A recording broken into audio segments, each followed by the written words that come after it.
Bom dia, bom dia. Hoje nós vamos receber aqui a doutora Érica Parlato. Vou deixar fixo aqui o tema.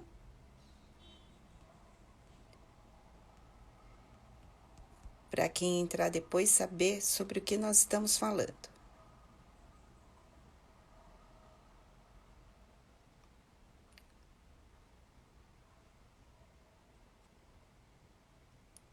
Vamos esperar a doutora Érica entrar.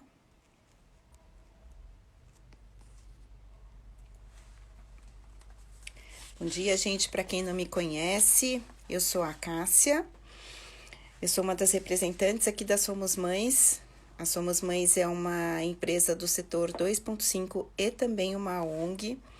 Nós trabalhamos por uma maternidade com apoio, com uma família com apoio, com a cultura family friend, que é uma cultura que precisa ser ampliada, não só no meio corporativo, mas principalmente na sociedade, que é um reflexo. O meio corporativo é só um reflexo da nossa sociedade, assim como a nossa vida inteira, né? Em todos os lugares onde nós estamos, nós somos muito reflexo daquilo que acreditamos enquanto sociedade. Então, a Somos Mães, ela atua muito nesses caminhos, né?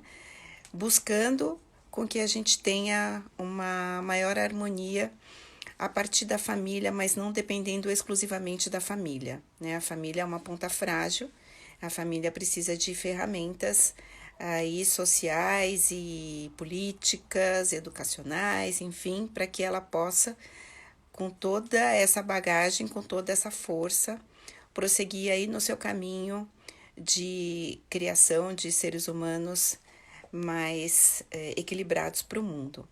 A doutora Érica me enviou uma mensagem agora. Eu acredito que ela deva estar entrando daqui a pouquinho. Vamos só aguardar um pouquinho, que daqui a pouco... Aqui. Convite. Agora só aguardando a doutora Érica entrar. Bom dia! Olá. Tudo bom? Bom dia, tudo bem, Acácia? E você? Tudo ótimo. Aqui no Brasil tudo ótimo. E aí, em Paris? Tudo bem. Tudo caminhando melhor? Tudo. Então tá bom. Eu estava aqui apresentando um pouquinho a Somos Mães, falando que nós somos eu estava te escutando, eu já estava aqui. Ai, que bom! Eu já estava aqui. Que ótimo. Não, achei ótimo. Para mim é um prazer poder colaborar aí com vocês. Espero que seja a primeira de várias parcerias. Com certeza. Imagina. E aí eu gostaria muito, né, que você também se apresentasse um pouco. Eu li o seu livro e a gente vai falar Deu sobre ele. tempo? Deu tempo, claro, imagina, deu tempo. Que bom, fico feliz. E aí eu gostaria que você se apresentasse um pouco, né? Eu sei que tem muita gente aqui que está assistindo que lhe conhece já, mas para aqueles que ainda não conhecem, saber quem é a doutora Érica Parlato. Tá ótimo. Então vamos lá. Então, bom dia a todos, bom domingo, né? Para mim é um prazer poder conversar aqui com vocês no projeto Somos Mães, né? Foi Ludmila Tavares que nos colocou aí em contato. Queria já agradecer a Ludmila, que também é grande parceira, né, de ter feito esse encontro, né? A gente conversou durante a semana, eu e a Cássia. Fico muito feliz de estar aqui, de poder conversar, de ter acesso, né, a pessoas, porque eu conheço muito no meio acadêmico, né, Cássia? Eu sou professora, então eu dou capacitação, supervisiono várias equipes de profissionais de norte a sul no Brasil e fora do Brasil, mas para mim é muito importante hoje que eu acho que vocês têm aí no Somos Mães um público mais de família, como você estava falando, né? Eu acho que é muito importante para mim, é um prazer poder falar sobre esse bebê competente para as famílias, né? Inclusive, eu não sei se os pais pensaram aí durante a semana de trazer o bebê para assistir a live, porque os bebês hoje em dia estão Olha, super conectados, conectados. então quem tiver bebê em casa, por que não trazer o bebê para ouvir falar de bebê, né? Já que a gente vai falar sobre os bebês, é importante que eles participem, né? Então a gente sempre conecta diretamente também com os bebês. Então, a Cássia pediu para eu falar um pouquinho do meu trajeto, então eu me interessei por bebês no século passado, né? As coisas começam a ficar Como todos antigas. nós, né? Todos nós. Então, eu fiz um percurso aí acadêmico, fiz especialização na psiquiatria infantil, sou formada na Unifesp, fiz especialização na psiquiatria infantil da USP, vocês já viram pelo sotaque que eu sou de São Paulo, né? Depois, o meu mestrado foi na Unicamp, no Instituto de Estudos da Linguagem, então eu fui me interessando cada vez mais pela linguagem, e na linguagem eu estudei o desmantelamento da linguagem, eu trabalhei com sujeitos afásicos e o início da linguagem. Então, neste momento do mestrado, esse paralelo, como que a gente começa, né, a se conectar com o outro, e lá no final, quando ocorre uma patologia, um acidente vascular craniano, né, de alguma forma você tem essa perda da linguagem. E depois disso, cada vez mais eu fui focando nesse início aí do bebê. Fui professora da PUC São Paulo, depois eu acabei passando no concurso da UFMG. Então, ainda hoje eu sou professora da Faculdade de Medicina da Universidade Federal de Minas Gerais, no Departamento de Pós-Graduação em Saúde da Criança e do Adolescente, que é a forma que nós chamamos a pediatria, porque ela aceita médicos e não médicos. Então, é uma forma mais ampla de falar a saúde da criança e do adolescente, oriento, então, mestrados, doutorados, e coordeno junto com uma colega, Cirlei Carvalho, um Baby Lab. Então, um Baby Lab é um laboratório onde nós fazemos pesquisas sobre bebês que vão bem, né? Bebês de forma ampla e geral, então, não só pensando quando tem um problema, isso também existe, a gente também tem todo um lado clínico, mas o laboratório de pesquisa, ele foca nas competências do bebê. Vou voltar aí nesse ponto da pesquisa, né, com o bebê, mas para acabar a minha apresentação, dizer de onde eu falo, então, depois do mestrado, eu fiz um doutorado em ciências cognitivas e um doutorado em comunicação e semiótica, um pós-doutorado, isso foi em Paris, né? O pós-doutorado também foi na Universidade Pierre-Marie Curie, que é o Hospital Pitié-Salpêtrière, aqui em Paris, eu moro em Paris, né, no momento. Então, no pós-doc, eu trabalhei na psiquiatria infantil, para a gente pensar o que a saúde mental já tem a estudar deste início da vida aí, no bebê 0 a 12 meses, 0 a 18 meses. Quando eu falo bebê, eu estou pensando no bebê mesmo, tá? No 0 a 13 é muito importante, a primeira infância, mas realmente eu queria que a gente focasse bebê. Em paralelo a isso, então, eu tenho uma formação em psicanálise aqui na França, hoje eu sou psicanalista, eu colaboro com o Instituto Langage, que é um lugar de transmissão, de publicação, de transmissão de ideias de forma transdisciplinar, e trabalho, então, aqui em Paris, hoje na Universidade Paris 7, ela se chama atualmente Université de Paris, e aqui então eu tenho alunos também no nível de mestrado, de doutorado, um grupo de pesquisa, e tenho sido convidadas para falar sobre 2 temas, né, na minha carreira acadêmica aí, eu acabei escolhendo, ou de alguma forma aconteceu assim, de trabalhar muito pensando no bebê, nas competências do bebê, do ponto de vista de desenvolvimento, de constituição psíquica, e em paralelo, pensando aí na clínica, quando há a necessidade de ter um olhar diferenciado de um profissional para esse bebê, então pensando em instrumentos que possam já ajudar o profissional a identificar se tem algo aí que destoa nesse bebê, que deve ser olhado com mais cuidado. E um outro lado, que eu trabalho em relação ao autismo, né? Então também tenho desenvolvido pesquisas em relação ao autismo, inclusive pensando sinais de risco para autismo já de uma etapa bem cedo na vida. Mas hoje o assunto aqui no autismo, então a gente fica do lado do bebê. Mas eu acho muito interessante, né, também tocar nesse ponto do autismo, porque a gente está no mês de abril, quer dizer, acabamos de sair, né, do mês de abril, e o mês de abril é um mês dedicado a essa questão. Mas, é claro, a gente vai se atentar aqui, especialmente ao seu livro. Eu queria ler um um trechinho para a gente começar esse bate-papo. Claro. Mas antes, parabenizar aí pela sua carreira. É uma trajetória. Eu fico pensando, né, quanto tempo, né, dedicado a esse tema, assim, precisa ter muito amor, né? Eu fico sempre Mas eu acho que quando imaginando. a gente faz algo com prazer, né, o tempo acontece, né?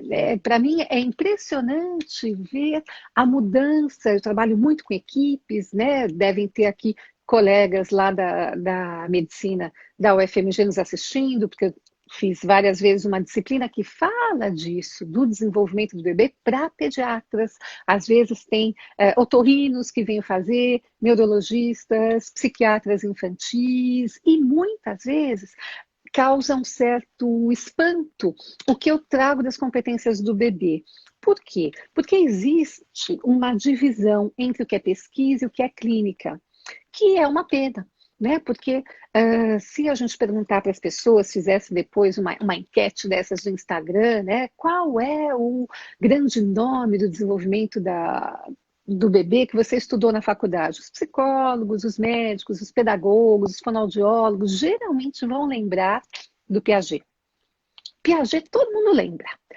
Agora, daí você fala, ótimo, então o Piaget foi importante, né? O que ele descobriu no momento dele foi muito importante. O que foi feito a partir daí depois? E aí dá branco. Ninguém lembra mais, porque eu sei que na universidade, nos currículos, né? Eu conheço muitas universidades, trabalho no Brasil, na França, sou convidada para dar aula na China, na Bélgica, no Marrocos, então a gente circula um pouco. E eu vejo que ainda falta no currículo algo mais contemporâneo sobre do que o bebê é capaz. Mas isso já existe. O que falta é fazer a ponte, né? Então, o meu desejo aí com a publicação do livro, com as conferências, com cursos, é sempre de trazer o conhecimento que já existe sobre as competências do bebê, feito por laboratórios de pesquisa no mundo todo, muito responsáveis, né, que têm publicações ótimas, mas um laboratório de pesquisa, ele precisa publicar em revista internacional, com alto fator de impacto, em inglês e tal, e publica. Mas o clínico, quem está lá vendo o bebê, não tem acesso facilmente a essas revistas, não tem tempo, né? Um pediatra que está trabalhando loucamente, que horas que ele vai parar para ler um artigo científico que não fala de doença? Porque o pediatra também tem que tratar da doença, né? Então ele tem que estar muito bem atualizado em relação aos medicamentos. E aí, né, com as doenças novas, chega o Covid, você tem que ler sobre Covid. Então, não é tão fácil assim quem está na linha de frente ter acesso a isso. Então, o meu objetivo no momento é conseguir fazer essa ponte, trazer o conhecimento que já existe, que está sendo publicado, que continua sendo necessário de ser produzido, né? O laboratório do qual eu faço parte também produz conhecimento sobre bebês, e trazer isso para que possa ser ampliado tanto para os pais, porque quanto mais a gente sabe do que um bebê é capaz, mais a gente vai fazer uma relação com ele, de interlocução, de estar ali disponível de uma outra forma, né? Talvez, para eu te dar um exemplo, Cássia, ainda existem manuais que dizem que o bebê reconhece quando é chamado aos 12 meses. Então, se a gente fala assim, Mariana, com 12 meses, o bebê Mariana olha. Hoje em dia, nós sabemos que 12 meses é muito tarde para isso. Quem tem bebê em casa fala assim, como assim 12 meses? É muito antes. Então, nós, no Baby Lab da UFMG, fizemos uma pesquisa que já está publicada, em que nós fomos testando aos 9 meses, e os bebês reconhecem, você chama o bebê, olha. Depois nós vimos 6 meses, porque assim que você faz pesquisa com o bebê, você começa numa faixa etária e vai diminuindo. Baixamos para 4 meses e já publicamos, então, que essa já é uma informação domingo de manhã, assunto do almoço. Bebês com 4 meses de idade já são capazes de, ao seu chamado, olhar e atender a esse chamado com 4 meses. Não quer dizer que ele não faça antes, só quer dizer que nós ainda não descobrimos que ele faz antes. Eu acho que ele faz, né? Então, por exemplo, neste momento nós estamos com uma pesquisa em parceria França-Brasil, com mães que tiveram seus bebês, e a gente vai testar aí entre 7 e 15 dias de vida, com a seguinte diferença. No Brasil, a gente tem o costume, o hábito de já nomear o bebê dentro da barriga e chamá-lo pelo nome. Né? Geralmente é assim que a gente faz. Então, você já sabe se é menino ou se é menina e começa a chamar o bebê pelo nome. Então, este bebê, porque nós também já sabemos que o bebê intraútero já é capaz de ouvir desde a 26ª semana de gestação. Pro bem e pro mal. 26ª. Tá. Tudo que está acontecendo ali, ele está ouvindo. Quando a gente fala com ele está ouvindo, mas quando tem uma discussão entre os pais, ele também está ouvindo. Tudo que está ao entorno deste bebê, desde a 26ª semana, ele está lá antenado, ele está acompanhando o que está acontecendo. E ele já é capaz de escutar. Então, os bebês que nasceram de mães brasileiras, que já nomeavam o bebê antes do nascimento, com 7 dias de vida, eles já escutam o seu próprio nome há muito tempo. Como é que a gente vai comparar? Porque a cultura francesa é outra, e na França as mães não falam o nome do bebê. O casal escolhe, mas é segredo. Isso só vai ser aberto para a família e elas só vão chamar o próprio bebê pelo nome depois do nascimento. Então, nós temos como comparar de forma espontânea, não pedir para a mãe brasileira não falar e não pedir para a mãe francesa falar. Cada um faz o seu jeito e, de bandeja, nós temos 2 grupos de bebês para pesquisar se entre a 1ª e 2ª semana de vida, o bebê francês vai reconhecer o seu nome, se o bebê brasileiro vai reconhecer o seu nome.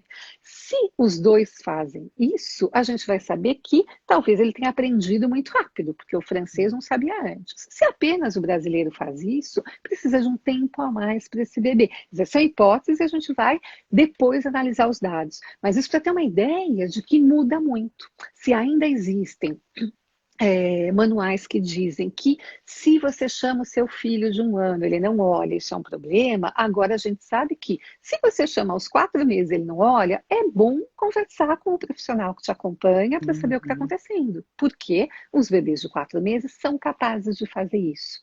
Então talvez esse exemplo esclareça um pouco o que a gente precisa saber das competências do bebê, né? E como vai mudar a nossa relação com ele. Se agora os pais que estão nos ouvindo aí sabem que um bebê de 4 meses é capaz de fazer isso, a gente vai chamá-lo.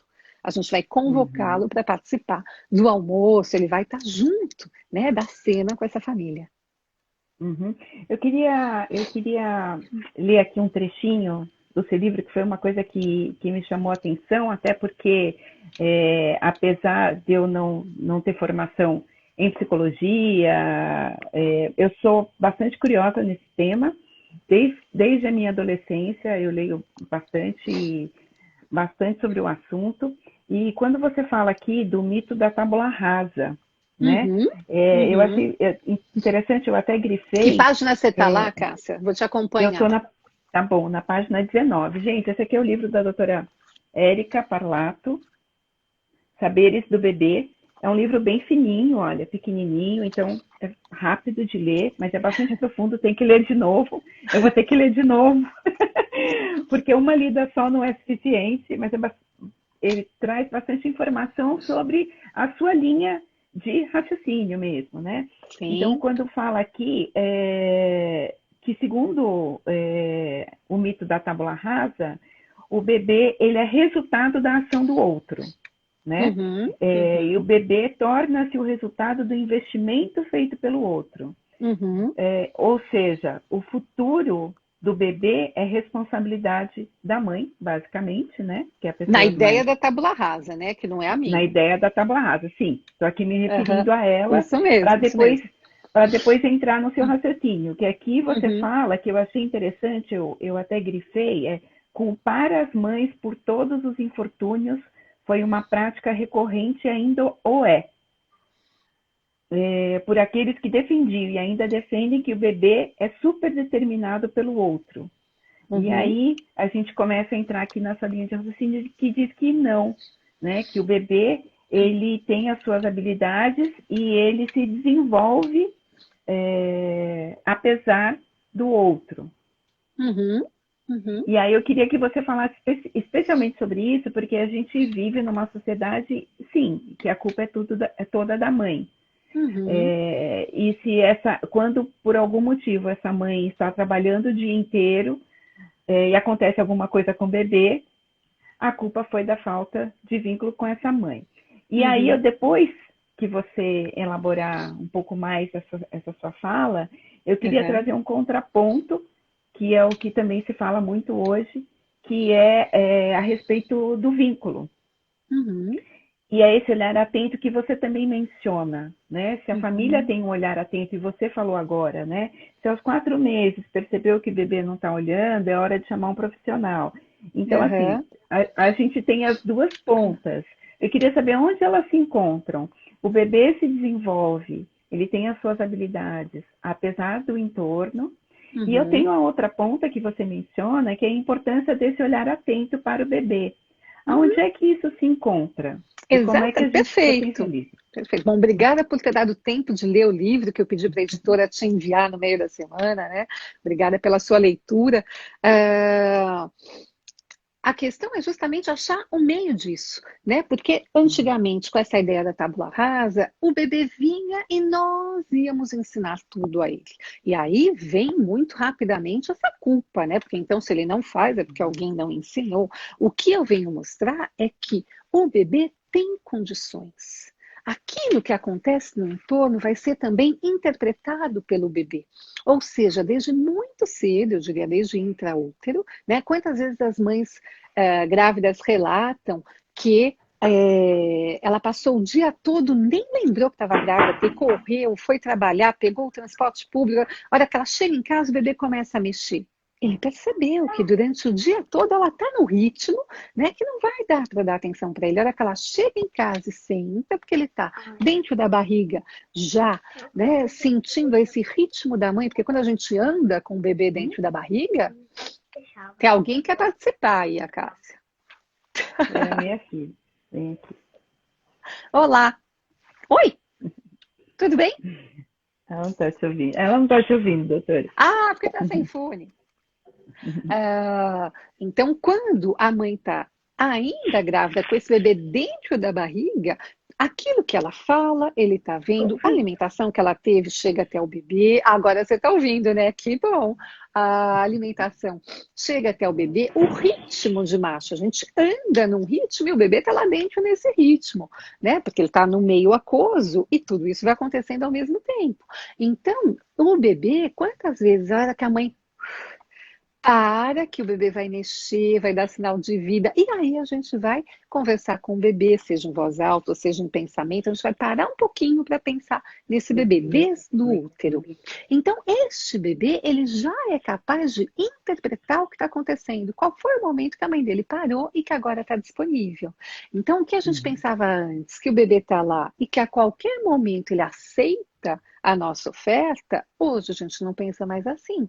Porque imagina, se tudo aquilo, a gente tem muito isso, né? Existe ainda manuais com algo muito pedagógico, né? Mostre ao bebê, né? Decore o quarto do bebê dessa forma e não daquela. E o mundo é muito mais do que aquilo que a gente apresenta ao bebê. Gosto muito de imaginar uma cena, por exemplo, se você vê um bebê num carrinho num ponto de ônibus. A mãe não tem como saber o que esse bebê viu. Imagina quantas coisas acontecem que a mãe não teve acesso, assim, porque ela está preocupada se o ônibus está atrasado, está olhando o celular e o bebê está lá no carrinho. E esse bebê no carrinho, ele está vendo que o ônibus passa, tem ônibus que tem propaganda, tem moto, tem cachorro, o mundo passa e ele vai entendendo esse mundo, ele vai pegando essa informação e interpretando. Será que um outro cachorro passa no mesmo ritmo que esse ou não? E tem um branco e passa um preto, e agora? Então tem coisas diferentes. Então, é bom a gente parar para pensar que nem tudo que chega até o bebê e que vai ser interpretado pelo bebê foi nós que apresentamos. Às vezes é um pouco triste, porque às vezes a família tem a impressão de que A gente quer ser tudo o que centro. a gente quer ser o centro. Não somos, isso é bom, porque o mundo é grande, porque depois a gente quer que socialize, que vá para a escola, né, que seja sociável com todo mundo. O bebê pode ser assim desde sempre. Então, o tom de voz de uma avó que é diferente do tom da mãe, que é diferente do tom do outro cuidador. Então, o bebê, ele está ali, por exemplo, como é que ele interpreta? Nós também, o jeito que a gente fala alô no telefone, já diz para o outro qual é o nosso estado de ânimo. Você pode querer fazer de conta que está tudo bem, né? Em época de pandemia e tal. Não, tudo bem. Mas o tom de voz, esse tudo bem, para alguém que é próximo, que se conhece, já mostra para falar, não tá, o que está acontecendo? Né? Então, não são só as palavras que levam a informação. A forma que a gente fala também leva informação. E o bebê percebe isso. Então, quando a gente pega um bebê, mas nós estamos preocupados, cansados, passa isso na nossa expressão facial. Mesmo que a gente pense que está mentindo para o bebê, que não, tá tudo bem. Se não tá, o bebê percebe que não tá. Então, hoje nós acreditamos um bebê mais capaz, que vai interpretar, e este é o verbo que eu uso no livro, né? Não só ele recebe a informação, mas como todos nós, ele recebe a informação e ele interpreta para tomar uma atitude. Né? Então, esse bebê, ele é mais ativo. Isso me mostra que, por exemplo, quando você vai alimentar um bebê e ele não quer, uma recusa de uma mamadeira em determinado momento, pouco importa qual é, uma papinha, quando ele não quer e ele é capaz de mostrar para você que não quer, ele está fazendo algo. Ele não está só recusando o alimento, ele está mostrando para você que ele tem um outro ritmo, que naquele momento ele precisa de outra coisa, né? Tudo isso antes de falar. Porque a gente espera muito o bebê falar. Então, o aniversário de 1 ano, ele está lá falando algumas palavras, e só às vezes, neste momento, é que vai haver uma preocupação de que, nossa, ele não fala ainda. O que eu quero destacar aqui é que falar é lá com 1 ano. Antes de falar, esse bebê já se comunicou muito. Ele se comunica com o olhar, com outros sons, com o próprio corpo dele, né? Quem já viu um bebê com cólica, você olha para o bebê e você vê que ele está com cólica, ele está lá todo esticadinho, ele está mostrando, o corpo dele mostra que ele tem cólica. Né? Então, nós não podemos esperar a fala, que é algo depois, que vai vir ao redor de 1 ano, no primeiro ano de vida. Nós temos que estar muito, aí é a outra parte que você falava, nossa, mas a gente tem que estar atento. Tem que estar muito atento, porque o bebê está lá disposto a trocar conosco com as possibilidades que ele tem. Ele pode fazer muito mais. É o corpo dele que não permite. Ele está pensando muito mais, ele está nos provocando muito mais, interagindo muito mais, apesar deste corpo que ele ainda não consegue coordenar tão bem. Então, acho que a sua questão é a de que não é uma tábula rasa, hoje não dá mais para a gente acreditar nisso, o bebê vem com muitas competências, inclusive, esse livro ele faz parte de uma série, né, que se chama Bebê Sapiens, que eu coordeno junto com Marie-Claire Busnel, que é uma professora que foi francesa, que foi a primeira a trabalhar com a sensorialidade do feto. Então, em seguida, vai ter um livro da Busnel que vai falar dessa parte intraútero, porque o meu livro fala do primeiro ano de vida, né? E tem um outro professor que eu gosto muito, que se chama Trevartan, Colin Trevartan, que é um professor de referência também da Escócia, já aposentado, está aqui, que faz parte da mesma coleção. O livro dele se chama O Bebê Nosso Professor, que é justamente essa a ideia. É o bebê quem nos ensina. Assim como nós também podemos ensinar alguma coisa, mas o bebê nos ensina muito. Muito. E o ponto-chave do Trevartan é a questão da intencionalidade. Desde o nascimento, lá antes, intraútero, tem algumas pesquisas, mas a gente ainda não pode confirmar muito bem, mas tem pesquisadores trabalhando com intraútero, mas a partir do segundo dia de vida, nós já sabemos, já está publicado, que o bebê tem intencionalidade. Ele vem nos buscar, ele nos chama para vir cuidar dele, ou conversar com ele, ou estar próximo a ele. Falando sobre essa conversa, ainda durante a gestação, você menciona aqui sobre o uso do manhês, que eu achei bastante interessante, né? Mas é bom saber que a gente vai ter depois um título só voltado para essa fase gestacional, certo? Sim.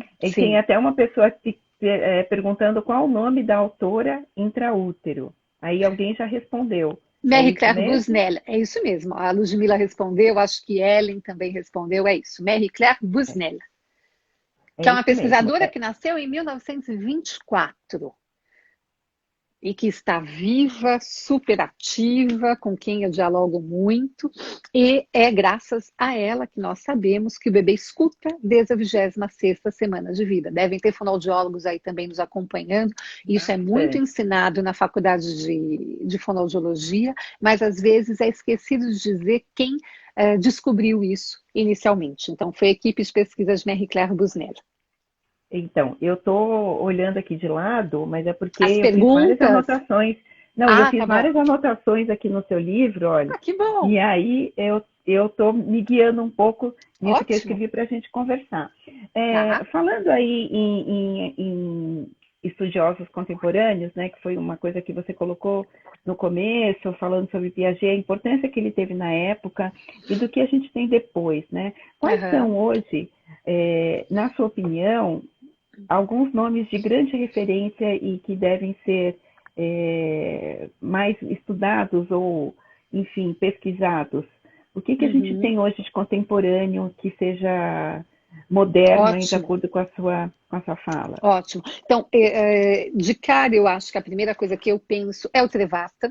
Né? O Trevartan nasceu em 1929. Está aposentado, mas a equipe continua. Isso que é interessante. Né? Então, ele trabalhou na Universidade da Escócia. Então, Trevartan se escreve assim, porque também não é fácil, né? Trevartan. Tá lá. O Trevartan foi... Vou pensar 3 grandes nomes aí, e claro que é uma escolha pessoal minha dos laboratórios com os quais eu dialogo. Tem outros, tem muita coisa, os japoneses são muito fortes, a gente tem parceria França-Japão, Estados Unidos, tem laboratórios muito fortes de pesquisa, mas vou dizer a minha escolha, então não são os melhores, é a minha escolha. Então eu diria que para essa parte pós-Piaget, as pessoas podem querer ler o Trevartan, que vai trabalhar muito nesse sentido da intencionalidade da criança. Para a parte intraútero, eu diria os trabalhos que começaram com a Marie-Claire Busnel e que continuam depois com os seus discípulos, com os seus alunos. Eu fiz o doutorado num laboratório que foi coordenado pelo professor Jacques Meller, que faleceu no início desse ano. Meller é M-E-H-L-E-R. Se alguém consegue escrever aí para mim. Deixa eu pedir ajuda aqui, as meninas escrevem. Tem várias pessoas acompanhando aí. Meller. A Lud, acho que consegue escrever, né, Lud? Consegue. No Japão, eu vi passar uma perguntinha ali. Eu tenho uma ex-aluna minha de doutorado, Rubia Infante, que fez doutorado comigo aqui em Paris, em parceria com Maya Garcia, uma parceria UFMG, Universidade Paris-Nanterre, que está trabalhando num Baby Lab no Japão neste momento. Ela falou, nossa, Japão! E ela é uma brasileira, que fez um doutorado em Cotutela, França-Brasil, e que está agora trabalhando no Japão. Tem também dados da pesquisa da Rubia que são bem interessantes, comparando bebês brasileiros e bebês francês, que a gente pode talvez encerrar com isso antes do almoço aí a casa. Então, eu fui formada no laboratório do professor Jacques Meller, que também é um professor. A Ellen já colocou, já escreveu aí para a gente, Meller. Obrigada, Ellen. Que é um professor que foi o primeiro aí também, pós-Piaget, a pensar no desenvolvimento linguístico do bebê. Então, como que o bebê, por exemplo, ao nascer, a gente tem condições de escutar qualquer som de qualquer língua, porque nós poderemos nascer em qualquer lugar do mundo. Então, nós nascemos todos prontos para ouvir qualquer língua. Se a gente vai nascer na China ou no Brasil, depois é que a gente vai ver qual é a língua que se repete. Né? Então, o laboratório do professor Jacques Meller desenvolveu muitos trabalhos e continua. Então, a gente tem pesquisas deste início da vida do ponto de vista linguístico de Frank Ramy, Ramy R-A-M-U-S, e uma das grandes pesquisadoras do momento é uma francesa também deste laboratório, que se chama Anne Christophe. Christophe com C-H-R-S-T-O-P-H-E. Coitada da Ellen e da Ludmilla, que estão me ajudando para escrever tudo isso, que fazem parte dos grupos que eu coordeno. Por exemplo, a questão da gente saber como que uma criança sabe falar uma palavra. Lá no aniversário de 1 ano, ela fala água, ela fala mamãe, ela fala dá. Agora, quando nós falamos sem pausa. Nós temos a ilusão de que há pausa. Não há. A gente faz uma frase, é a frase inteira. Quando nós pegamos uma frase gravada, colocamos em softwares do computador, a gente vê que não há intervalo. A gente fala tudo emendado. Como que o bebê, então, ouvindo durante um ano várias frases, todas emendadas, descobriu onde é que tem uma palavra? É um grande quebra-cabeça. Eu acho que eu não falo japonês, eu acho que se eu fosse para o Japão e ficasse lá um ano, eu não ia saber cortar onde é que tem uma palavra. E o nosso bebê, independente da língua do país onde ele nasceu, ele faz isso. Então, a hipótese mais aceita no momento é de uma pesquisadora francesa, que se chama Anne Christophe, que diz que o bebê faz análise estatística de frequência. Só isso. A gente que olha para o bebê, né, e fala assim, como assim? O bebê não está fazendo nada. Ele está ouvindo todas as frases e está vendo o que se repete. E se nós prestarmos atenção, água. Quando você tem um bebê em casa, a palavra água aparece toda hora, porque é assim, prepara a água do banho para mim e pega para mim um copo d'água e amanhã não vai ter água, acabou a água de chuveiro. Água, água, água se repete. Aí o bebê vai ouvindo e vai vendo que se repete em vários contextos, mas que esse pedacinho água se mantém. E aí ele vai arriscar e vai falar água. E a hora que ele fala água, o que a gente faz? A gente aparece com uma água para ele. Aí vai dizer, opa, matei a charada, esse negócio funciona. Eu faço um som e a coisa aparece. Mas quantas vezes ele tentou fazer alguma coisa que nós não identificamos e daí falou, puxa, deu água, igual batalha naval, não deu certo, eu vou ter que tentar de novo.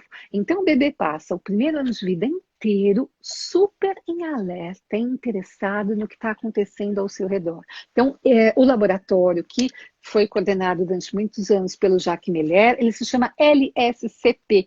LSCP, tem na internet tudo, então é um laboratório de pesquisa em torno do bebê, que foi coordenado depois do Jacques Meller por Emmanuel Dupuy. Eles têm um livro, Dupuy e Meller, em português de Portugal, não existe em português brasileiro, que se chama Nascer Humano.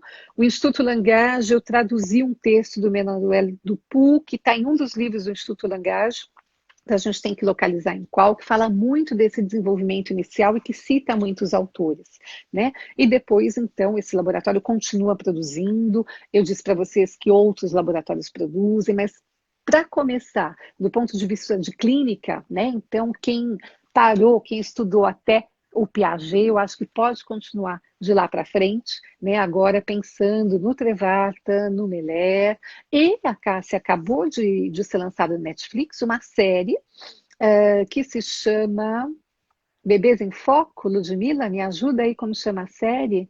Você sabe, eu ouvi falar dessa série, eu confesso que eu não achei. Eu tive alguma dificuldade, eu não sei se com título. Vamos ver se a Ludmila escreve ali. Mas eu tenho muito interesse em assistir também, eu achei muito interessante. Olha, eu estou tendo uma assessoria aqui que me diz que ela se chama só Babies, em inglês. Mas então tem que tomar cuidado, porque existe um filme também que vale a pena, que é um documentário que se chama Bebês, feito por um cineasta francês, um filme que já deve ter mais de 10 anos, e que acompanha 4 bebês no seu desenvolvimento. Um bebê da Mongólia, um bebê da Namíbia, um bebê americano e um bebê japonês. Então esse também vale a pena. Estão escrevendo que em português a série na Netflix se chama Bebês em Foco. Então podem procurar. Babies Netflix também colocaram lá.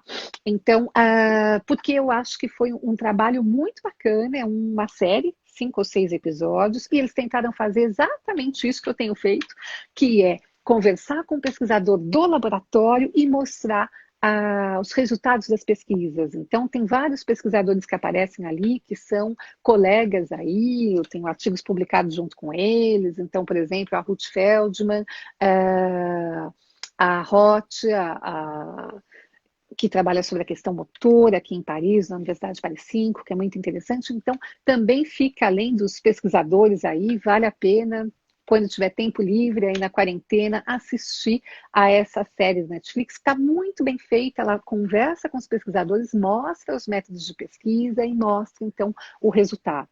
Então, acho que isso vale a pena. Doutora, foi comentado aqui, né, por você sobre as francesas que não falam com os bebês durante a gestação. né? E trouxe Elas não também, nomeiam, elas elas falam. não nomeiam, elas Só falam, não mas elas não chamam o dão bebê nome. pelo nome, é. Tá, interessante. Existe algum outro dado em algum outro país? Por exemplo, o Japão tem se dedicado a esse estudo também. Existe algum outro país onde essa pesquisa pode ser também comparada com os bebês brasileiros? Tem muita gente trabalhando, e a hora que você falou do manhês, né? É interessante a gente pensar que, frente a um bebê, a gente muda o tom de voz Aham. espontaneamente, né? Não precisa falar para a mãe falar diferente. Basta a gente estar frente a um bebê que o jeito de falar com ele é diferente. Então a gente acaba dizendo, bebê. O que a gente faz? A gente aumenta para agudos, fica uma fala mais aguda, a gente estica as vogais, então ela é uma fala mais lenta. A gente alonga as vogais, então isso vai dando um outro ritmo e muitas pesquisas já mostraram isso. Começou a ser estudado por uma americana, Ana Fernaldi, no início da década, virada de 70 para 80, e nós vimos que o bebê gosta. Quando alguém fala assim com o bebê, ele vai prestar mais atenção, ele vai ficar mais disponível. Então é interessante porque nós fazemos espontaneamente algo que interessa ao bebê. Agora, a gente tem que tomar muito cuidado, porque teve aí, em algum momento, alguns manuais que diziam que a gente não pode falar errado com o bebê. Eu estou Uhum. totalmente de acordo. O manhês não é o falar errado. Em português, a gente tem uma forma de falar que é um tati-bitate, né? Quem Sim. estudou fonoaudiologia. Então, o manhês não é o tati-bitate, né? E não é, em francês, a gente fala parler bébé, né? Uma fala infantilizada. Isso, em português fica melhor. Então, o manhês não é uma fala infantilizada. O manhês é uma forma espontânea que a gente conversa com os bebês. Todo mundo faz isso, não é apenas a mãe, né? Você tem pediatras aí, enfermeiros, auxiliares de enfermagem que trabalham com bebê, com vacina, vão ver que frente a um bebê, se a gente fala assim, a consulta corre muito mais tranquilo, o bebê não chora, tudo dá certo. Então, muitos profissionais fazem o manhês, mesmo sem saber que chama manhês, mas fazem. Então, o manhês é essa prosódia diferente de falar com o bebê. A fala infantilizada é o excesso de uso de diminutivos, dedeira para mamadeira. Então, não é disso que eu estou falando. Então, realmente, Tá. não é interessante para a criança ou para o bebê fazer uma fala infantilizada. Mas os bebês gostam, se interessam e aproveitam muito essa melodia diferente que a gente faz quando fala com o bebê. E aí eu fiz 2 pós-docs, e um dos meus pós-docs eu trabalhei com gestantes que falavam com os bebês, e aqui em Paris a gente tem uma quantidade muito grande de imigrantes. Então eu tive 8 línguas diferentes na população que eu trabalhei no meu pós-doc, porque tinham mães árabes, mães africanas. Então é interessante a gente ver que, independente da língua, essa melodia muda, né? O jeito de falar com o bebê é diferente em todas as línguas. Quando você me falou dessa diferença para estudar, eu lembrei de um caso que é da Namíbia, né? Então existe na Namíbia comunidades que funcionam em comunidades, é muito diferente, é zona rural, é mais próximo do que a gente conhece, por exemplo, das nossas comunidades indígenas, né? Eu tenho uma parceria com a tribo Pataxó do sul da Bahia, que fala a língua Pachorrã, né? Então a gente trabalha com eles, tem um pessoal muito bacana lá, o filho do pajé. E se você imaginar então uma situação de zona rural em que não tem a minha casa fechadinha e tem porta e tem outra casa, você tem as casas todas em torno aí de uma fogueira central, e neste contexto um antropólogo pesquisou que as mães realmente não falavam com seus bebês de forma alguma, até o momento que o bebê tem condições de falar. Então, é necessário que o Uhum. bebê comece a falar para que a mãe se dirija a ele. Então, no Ocidente, inicialmente, isso causou um estranhamento, falar, meu Deus, e agora esses bebês? Mas a gente tem que pensar no contexto. A mãe não fala, mas este bebê não é cada mãe com o seu bebê. É uma comunidade em que tem as crianças pequenas, as crianças mais velhas, e tem os adultos, e todo mundo cuida de todo mundo ajuda a cuidar de todo mundo, inclusive os irmãos mais velhos se ocupam dos pequenos. E as outras crianças falam com os bebês. de tal forma que eles vão ter um interlocutor, tem alguém que fala, mesmo que não sejam os adultos. E a partir do momento que eles começam, lá ao redor de um ano, a falar as primeiras palavras, neste momento, eles ganham o status de falante e os adultos passam a falar com eles. E tudo corre bem. Não há problema nenhum, porque não precisa ser a mãe que fale, né? Então ele está sendo cuidado, ele é atendido, mesmo que ele não se fale com ele, os adultos não falam com ele, mas os outros integrantes falam, e isso favorece da mesma forma que a criança se desenvolva, né? Então eu também me interesso muito pelos estudos da antropologia, a gente tem que entender em cada lugar como acontece, e geralmente tudo acontece muito bem. Não, o nosso jeito de fazer é apenas uma possibilidade, não é a melhor possibilidade de cuidar de um bebê. Porque eu fico pensando aqui, as mães brasileiras, né? Eu aqui tremendo já nessa sua fala de que a mãe não fala com o bebê, eu já fiquei tremendo. E dá tudo Porque certo. parece que é a única forma realmente do Mas bebê às se vezes desenvolver. as mães nos centros urbanos, em condomínios, em apartamentos, elas estão Sim, muito isoladas. Então, sim. se a mãe não falar com esse bebê, não tem mais ninguém para falar com esse bebê, o nosso bebê da zona urbana, da grande cidade, né? Mas em outras regiões não é necessariamente assim, tem rede, né? Eu acho que essa rede toda favorece para o bebê, né? A mãe não está isolada e o bebê não está isolado, tudo em rede. E aí Tudo em funciona. rede. Isso é tão importante porque é uma coisa que a gente fala tanto sobre essa rede de apoio, né? Uhum. Que a gente precisa, que é necessário uma aldeia para cuidar de um bebê, e essa Aí. frase é justamente africana. Uhum.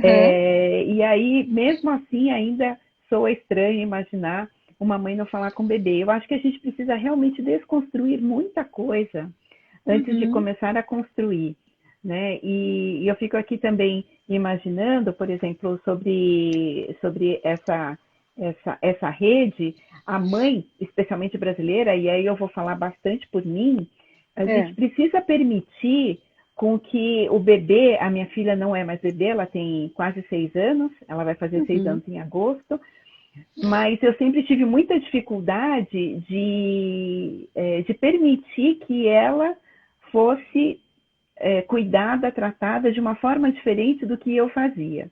Uhum. E sempre, né, foi muito libertador quando a minha terapeuta, né, eu comecei a fazer terapia quando a minha filha tinha 2 anos mais ou menos de idade, e ela falou: a criança precisa experimentar outras formas de ser tratada. Ela Uhum. precisa saber que o pai vai tratar assim, a avó trata assim, o tio trata assim, a outra avó também trata de outra forma.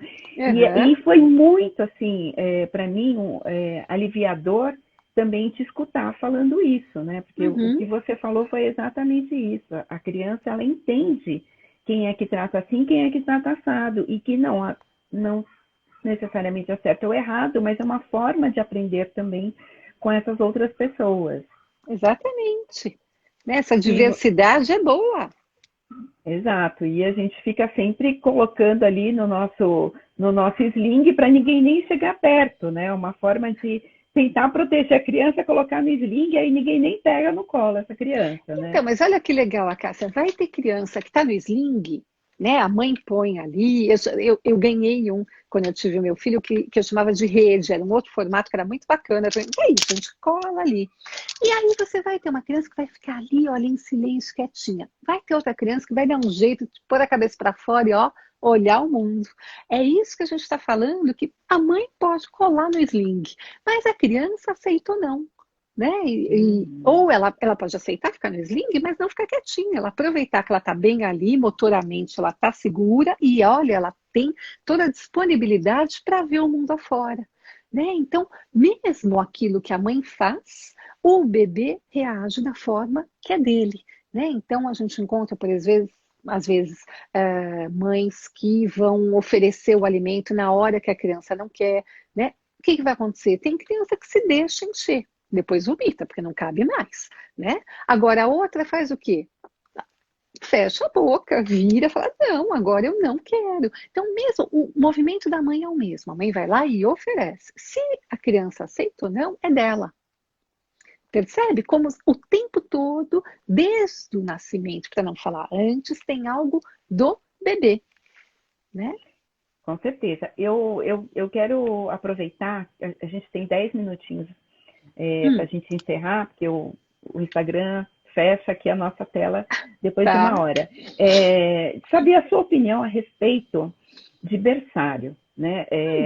Aqui no Brasil é uma realidade das mães precisarem voltar a trabalhar quando o bebê tem 4, 5, 6 meses de idade. Na sua opinião, o berçário, a escolinha, a creche, ela é importante para esse desenvolvimento? Então, só para a gente não reclamar do tempo de licença maternidade, na França são 8 semanas. Imagina, né? É outra realidade. E eu acho que assim, a gente tem que pensar o que acontece no nosso mundo atual. Então, a mulher trabalha.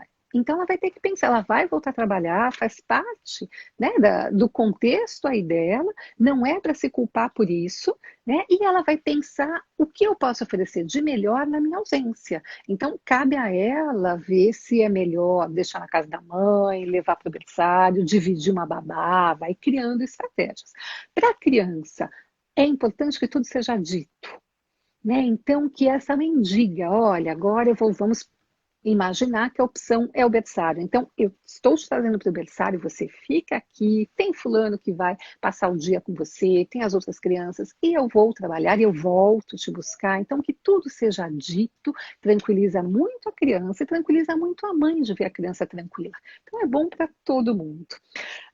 Se possível, na escolha do berçário, prestar atenção em quantos adultos estão disponíveis para cada grupo de criança, né? A relação adulto-criança, eu acho que te dá um bom parâmetro, né, da importância que este espaço dá para a criança ter alguém ali disponível para ele.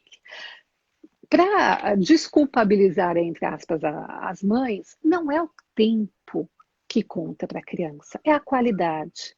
Então, é muito mais interessante para a criança ela voltar do berçário, encontrar uma mãe que está disponível, que vai estar junto, que vai brincar, que vai cantar, que está ali, do que uma mãe que passaria o dia inteiro em casa, olhando o celular, assistindo a novela e sem estar junto com a criança, porque ela tem que fazer comida.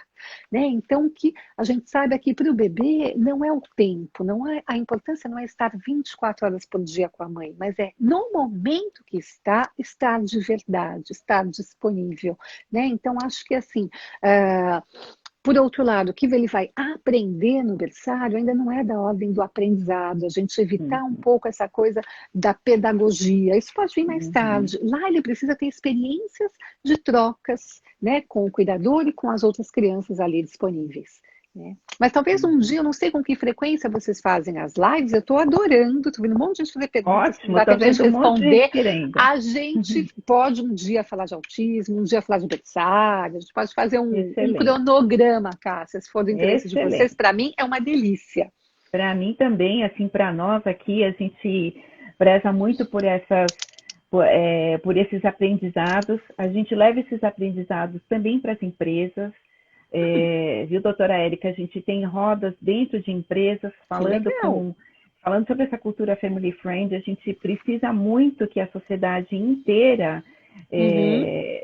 tome esse tema como ele de fato é, importante. Né? A gente não pode acreditar que as pessoas vão melhorar de um dia para outro só porque a gente fica cobrando da família essa responsabilidade. A gente precisa oferecer essa ferramenta. A gente tem que oferecer, exatamente. Para cobrar, a gente tem que primeiro ter oferecer. Eu sou totalmente de acordo. A Cássia, pensando no que... Sim. Não, estou vendo que as pessoas perguntam. Pode falar. Não, eu ia falar exatamente da importância das pessoas que estudam o tema, né? Da gente ampliar essa questão, disponibilizar, de tornar acessível, popularizar essas informações.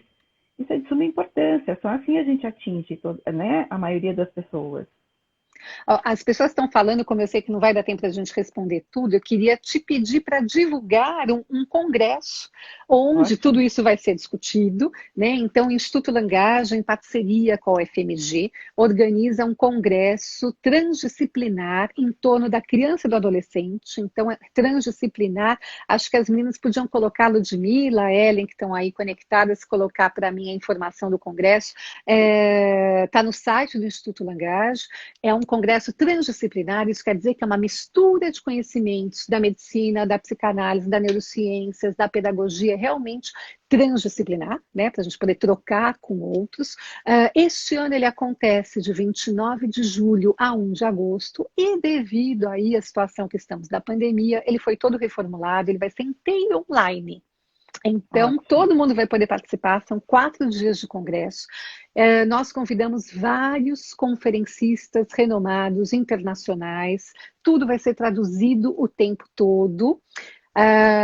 E ainda é possível também participar de mesas redondas. Então, tem um espaço para que as pessoas que já trabalham, que já têm coisas para falar também, para que realmente seja uma troca, enviem resumos até o dia 18 de maio para o site do Instituto Langage, então institutolangage.com.br, tudo junto.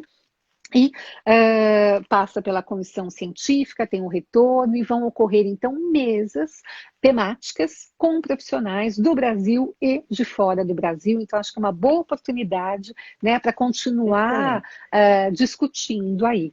E como eu sei que tem muito público de São Paulo, e eu sei que no meio dos pediatras também, o Instituto Langage tem uma clínica social que funciona em São Paulo, em Belo Horizonte, no Rio de Janeiro.